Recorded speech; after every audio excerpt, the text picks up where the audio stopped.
Era 26 de janeiro de 2020. Eu morava com a minha mulher e 2 filhos em Xangai.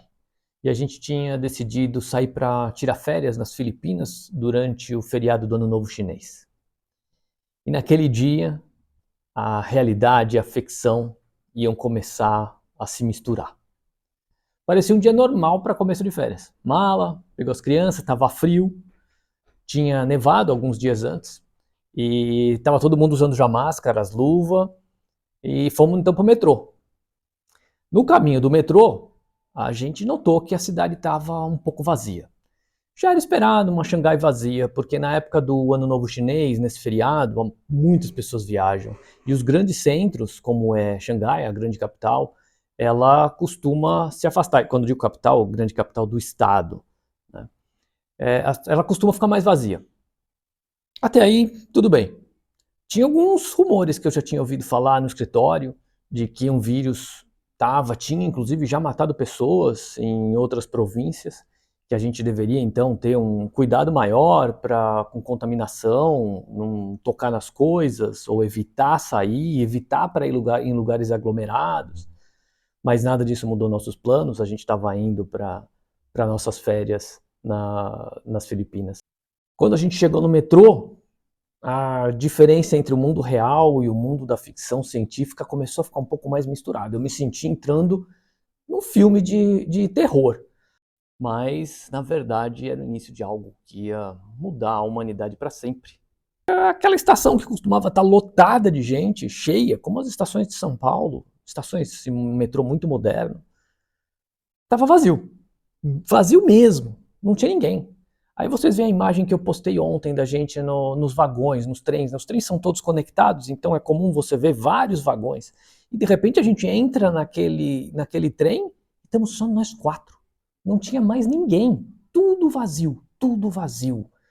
Por mais que eu soubesse que era feriado, por mais que eu estava esperando menos gente, aquilo não parecia algo da vida real. Quando a gente começou a andar por estações, a gente andava por muitas estações até chegar no aeroporto. Algumas delas, as plataformas estavam apagadas. Não tinha luz. As luzes só no fundo, umas luzes piscando. Realmente cena de filme. Não é brincadeira, não. Isso aconteceu. Tinham marcado e avisado nos letreiros que tinham algumas reformas acontecendo em algumas estações no metrô de Xangai. Eu acho que isso está um pouco conectado, mas a sensação de estar num filme foi crescendo. Bom, tudo normal, passamos pelas estações de metrô vazias, chegando mais próximo do aeroporto, começamos a encontrar mais algumas pessoas, lógico, menos do que o normal. Chegamos no avião, voamos até as Filipinas e as nossas férias foi maravilhosa, estava tudo indo normalmente. 31 de janeiro, eu recebo uma ligação do escritório. Eu tinha uma semana de férias e eu ia voltar, acho que era no próximo dia ou no dia seguinte, quando o pessoal do escritório mandou uma mensagem e na mensagem eles falaram: olha, Marco, a gente vai estender as férias coletivas em uma semana a mais. Você não precisa voltar para trabalhar pela questão aí já do vírus. A gente não vai voltar para o escritório na semana que vem. Aquilo, de novo, as coisas estavam mudando, estava ficando diferente. Mas ótima oportunidade para aproveitar mais uma semana de férias nas Filipinas. Estendemos a nossa viagem, até que no dia 3 de fevereiro, o mundo real já não parecia tão real. Estávamos lá tomando sol, quando o telefone vibra, eu olho meu celular e ali uma mensagem de um crédito feito pela companhia aérea. Tinham devolvido o dinheiro das minhas passagens de volta. A gente tinha vindo para as Filipinas e voltaria para a China através de uma companhia chinesa. E ela simplesmente devolveu o dinheiro, alegando ou explicando que ela não tinha mais como fazer o voo, já que o governo das Filipinas tinha impedido, não aceitava mais a vinda de aeronaves chinesas para as Filipinas. Eu recebi a mensagem, olhei para o lado, a minha esposa estava também com o celular, recebi a mesma mensagem, e eu falei: você recebeu a mensagem? Como é que a gente volta para casa? Voltar para casa era muito importante. Nossa casa era em Xangai, estava na China. A gente realmente estava com uma situação de residente lá, não tinha como ser diferente. Mas a gente tinha mais alguns dias de viagem pela frente, para a gente poder aproveitar e tinha tempo para encontrar outras soluções. Mas a cada hora que se passava, mais parecia uma aventura e uma história do que o mundo real. Porque nos próximos dias, à medida que a gente estava no fuso horário oposto, né, então à medida que o dia acabava e o Ocidente acordava, mais notícias chegavam sobre o fechamento de espaços aéreos, companhias aéreas parando de fazer voos internacionais, e a situação foi se complicando e a mudança era tão dramática de uma hora para outra que eu falei, calma, não adianta a gente querer comprar uma passagem aérea nessa altura, porque ela pode ser cancelada. A gente precisa voltar para a China. E nos próximos dias e dias foram fechando espaço aéreo para a China, fechando espaço aéreo até, se eu não me engano, começou a fechar no Oriente Médio e até um ponto que eu olhei e falei, olha, acho que nem se a gente quiser voltar para o Brasil, eu acho que a gente vai conseguir, porque nenhum voo consegue sair das Filipinas e vir para o Brasil. Os outros caminhos seriam via Oriente Médio ou Europa, que a gente tinha vindo, mas as conexões com a Ásia estavam sendo fechadas também. Acho que a gente chegou a ver voos via Austrália para voltar para o Brasil, mas também não era viável e não era necessário nesse momento. Meu principal objetivo não era realmente voltar para o Brasil, era conseguir voltar para a China. Mas o voltar para a China também parecia desafiador, ou mais desafiador, uma vez que o foco naquele momento não era uma pandemia, mas era com relação a uma epidemia, não sei se tecnicamente eu estou falando o nome certo, mas com a situação na China. No dia 6 de fevereiro, a gente conseguiu encontrar uma passagem com um dos poucos países, eu não lembro se é o único, mas que permitia voos para a China, era a Coreia do Sul. Então a gente conseguiu achar um voo que sairia das Filipinas, iria para a Coreia do Sul, e da Coreia do Sul iria para Xangai. E a gente comprou esse voo, e quando foi no dia 7 de fevereiro, a gente conseguiu então embarcar de volta para casa. Apesar de que não foi tão simples assim. A confusão e parecer uma aventura de RPG, uma aventura de ficção científica, acontecia a cada dia, porque na hora que a gente foi sair do hotel onde a gente estava, a gente não foi permitido sair sem uso de máscaras, mas não tinham máscaras.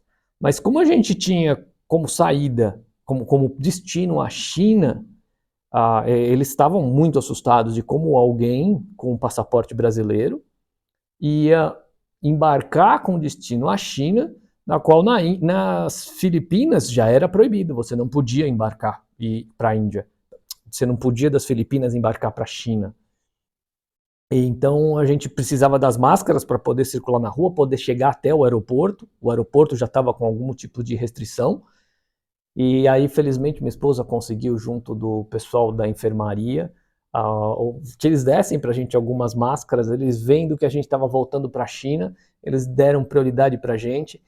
Já tinha uma notícia no mundo de que a disponibilidade de máscaras estava sendo restrita, não tinham máscara suficiente para a demanda que estava surgindo, mas a gente precisava dessas máscaras para poder fazer o embarque que iria para a Coreia e da Coreia de volta para a China. Conseguimos as máscaras, fomos para o aeroporto. Quando chegamos na entrada do aeroporto, eles pediram a nossa documentação e a primeira menina falou, não, eu não posso autorizar o embarque de vocês. Vocês são brasileiros, não é permitido a viagem para a China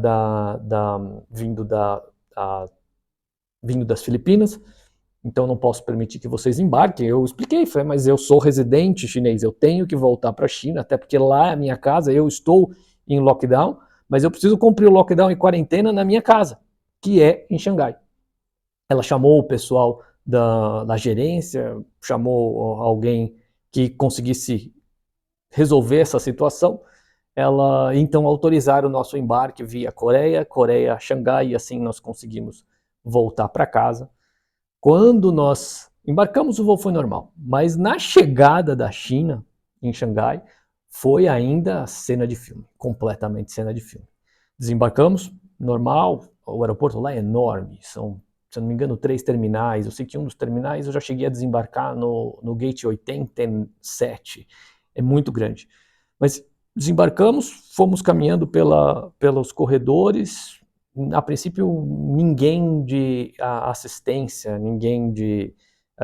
só o pessoal da tripulação e companhia aérea, mas nada anormal, até que a gente chegou no local onde nós faríamos a imigração. Quando a gente desceu uma escada rolante, de cima da escada rolante a gente conseguia ver aquele saguão grande com vários guichês de imigração, mas antes do guichê de imigração eles tinham colocado um cordão de isolamento e ali já tinham pessoas que estavam completamente com aquelas roupas brancas que a gente vê nos filmes. Eu procurei aqui alguma foto que mostrasse o tipo de roupa que as pessoas estavam usando naquela situação, mas eu não encontrei. Eu encontrei essa aqui, que é similar.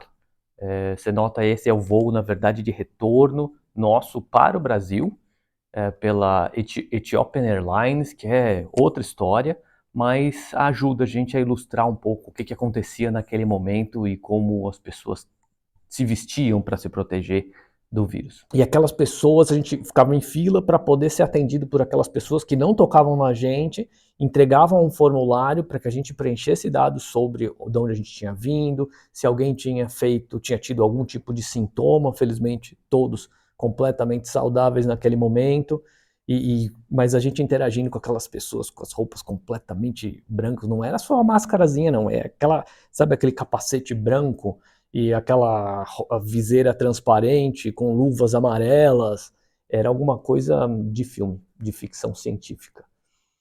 Fizemos a imigração, deu tudo certo, voltamos para casa, as ruas estavam completamente vazias, o lockdown lá na China é alguma coisa realmente lockdown. A gente conseguiu sim transporte através do metrô e depois através do Didi, que é o nome do Uber, de aplicativo aqui no Brasil. Tinham alguns menos disponibilidade de encontrar carros, mas também muito menos pessoas, não tinha, estava tudo fechado, os comércios todos fechados. E a gente então pegou o carro e conseguiu voltar para casa usando máscara, usando luvas. Quando a gente chegou no nosso condomínio, o pessoal da portaria, da segurança já estava ali, e eles não permitiam a entrada nem a saída de ninguém, estavam em lockdown. Nós tivemos então que preencher um formulário explicando de onde nós tínhamos vindo, e fomos notificados que a gente teria que ficar 30 dias em completo isolamento, nós não poderíamos sair do condomínio.